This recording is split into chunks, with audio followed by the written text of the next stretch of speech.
Dear friends, so today I am back again with a story from the Timeless collection. Today I will be reading the story written by Munshi Premchand named Holi ka Uphar.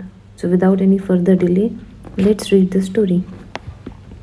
Mekulal had come to play chess with Amarkant, but when he found him packing his luggage, he asked, "Are you going somewhere, brother? If you have time, let's play chess."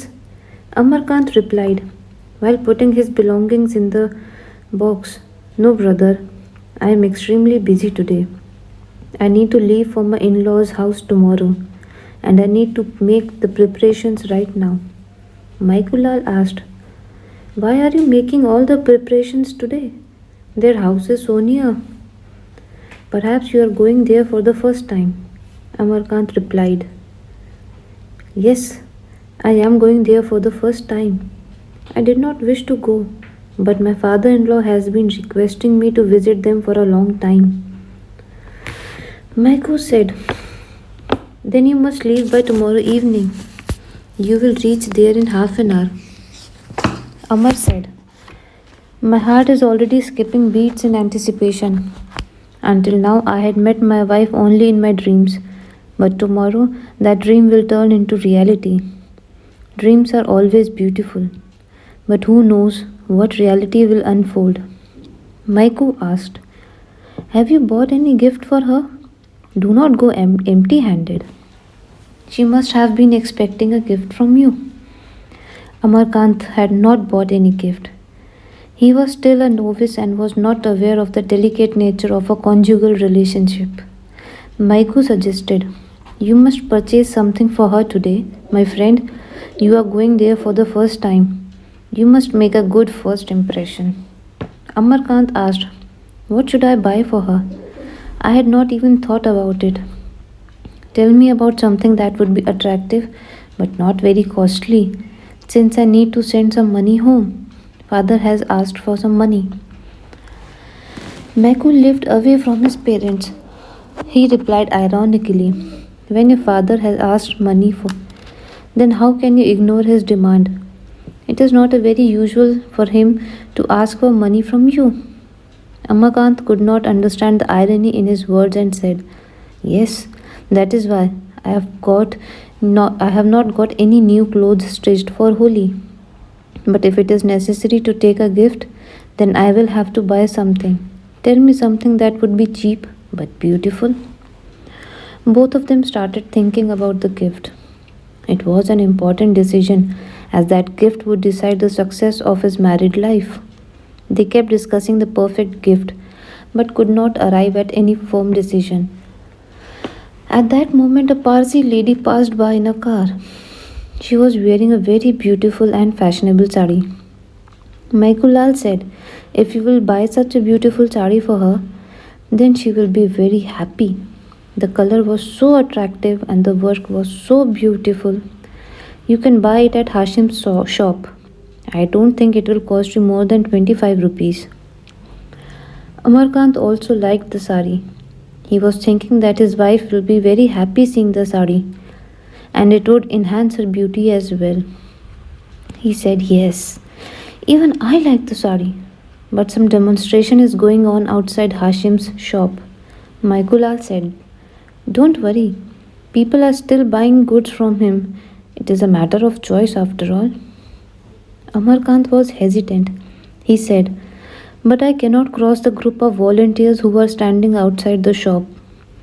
Meku pitied his cowardice and said, "You can go there by the back door. There will be no one there." "Can't we get it from some Indian shop?" "You won't get that sari at any other shop." The sun had set on the horizon, with the twinkling of fairy lights lit in the shops. Aminabad looked very attractive and beautiful at dusk. Amarkant stealthily reached Hashim's shop.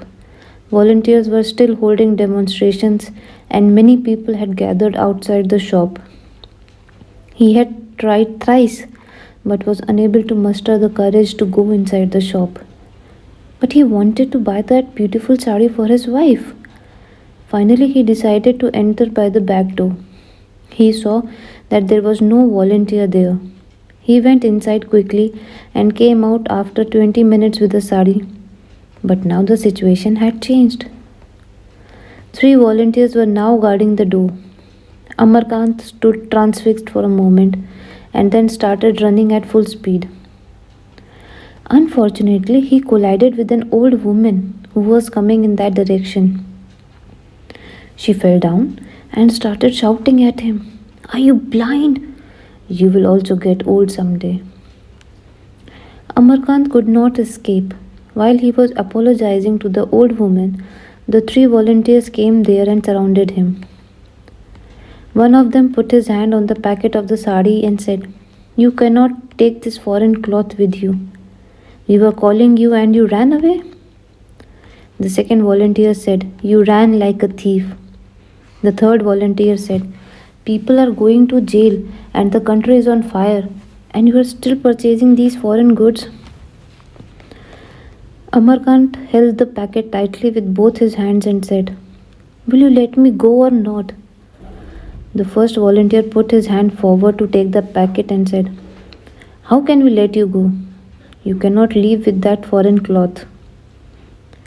Amarkant held the packet outside his reach and said, "You cannot stop me." He took a step forward, but two volunteers lay down in front of him. Now he was in trouble.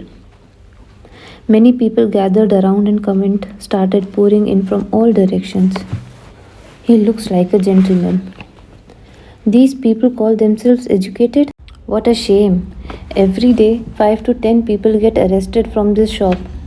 But why would you bother about it? Snatch that packet from him and tell him to go and report to the police." Amarkant found himself in a difficult situation. He was able to think of any idea to escape. He was angry at Maikulal and was now regretted taking his advice. People kept commenting about him, and then suddenly somebody snatched his cap. When Amarkant tried to take it back, then someone took away the packet from his hand and it disappeared quickly amid the crowd.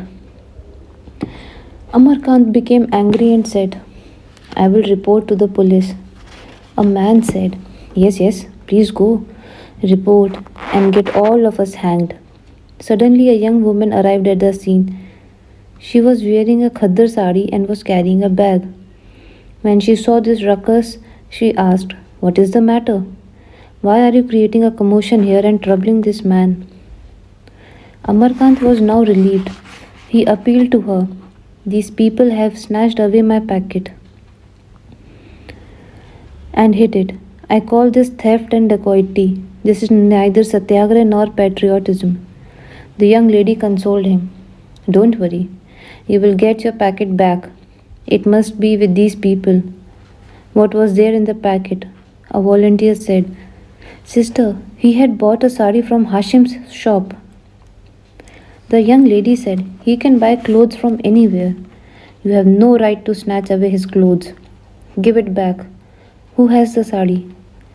Within a minute, Amarkant's packet was returned to him and the crowd started dispersing. The volunteers also left the place. Amarkant thanked the lady and said, "If you had not arrived on time, they would have never returned my packet. They were also planning to beat me." The lady replied politely, "Everyone should protect their belongings. But why did you buy a sari from that shop when you know that British are torturing us to a great extent? Then why did you buy their cloth? How can we make you understand this grave situation?"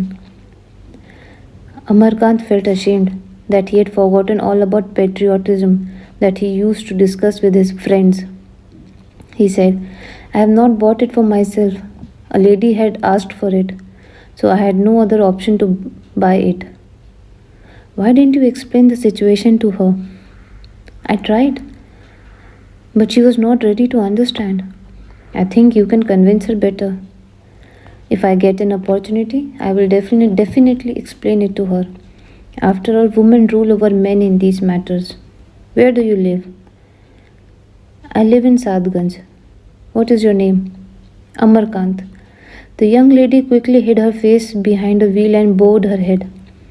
Then she said in an affectionate tone, "Your wife does not live with you? Then how could she demand the sari?" Amarkant was surprised at this question and asked her, "Where do you live?" "Gasiari Mandi." "Are you Sukta Devi?" "It could be possible. There are so many ladies with that name." "Your father's name is Jwala Dutt." "There can be many men with that name as well." Amarkant took out the matchbox from his pocket and burned the sari in front of Sukta Devi. Sukta asked, "Will you come tomorrow?" Amarkant replied in a strained voice, "No, Sukta, until I do not complete my penance for this mistake, I shall not come to visit you." Sukta wanted to say something, but Amarkant left the place quickly. It was the occasion of Holi, but for the freedom fighters there was no festival. They were still picketing in front of Hashim's shop. Amarkant had also joined the group. He was wearing a khadar kurta and dhoti and had a tricolor flag in his hand. A volunteer said to Amarkant, "You have changed. You were against us a few days back, but now you have joined our group. You must have been in great trouble if Sukta Devi did not come to your rescue that day." Amar said, "I thank you all for that. Otherwise, I would not have been here today." "You should not have come today. Sukta was saying that she won't let you come today. After yesterday's insult, I do not have the courage to face her. When she, being a woman, is capable to do all these things, then we men are made to endure all kinds of pain, especially when we are bachelors and have no dependents to support." At that time, the police arrived with a truck and an inspector came out. He went to the volunteers and said, "I arrest you all." All the volunteers got into the truck while shouting the slogan of Vande Mataram. Amarkant was sitting in the first row. The truck was about to move when suddenly Sukta came with a garland in her hand. The door of the truck was still open. She stepped onto it and put the garland around Amarkant's neck. Her eyes were filled with tears, and then the truck moved on. It was a blissful Holi. Later on, Sukta went in front of the shop and started shouting at the top of his voice, "Do not buy or wear foreign clothes. It is a treason against our country." So friends, this is the end of the story. Please stay tuned for the next story. Thank you.